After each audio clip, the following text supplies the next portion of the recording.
Жиі қойылатын сұрақтардың бірі, асқазаным ауырады, одан бөлек мен жаңағыдай азанда тұрсам аузымнан жағымсыз иіс, ащы дәм келіп тұрады. Одан бөлек мен сұраймын ғой, үлкен дәретке жиі барасыз ба дегенде, бір аптада бір, екі аптада бір барам деген сияқты, оған қатты мән бермейді екен деген сияқты айтып жатады. Ол негізі өт толғанның, өт қисайғанның белгісі.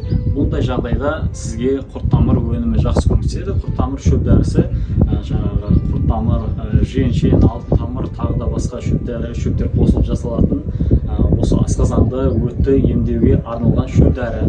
Бағасы 28 000 теңге тұрады. Оны жаңағы мен профиліндегі WhatsApp-қа жазыңыздар, 8707 257 14 19 деген.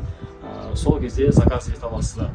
Бұл шөп дәрі 18 күн ішіледі, азанда және кешке.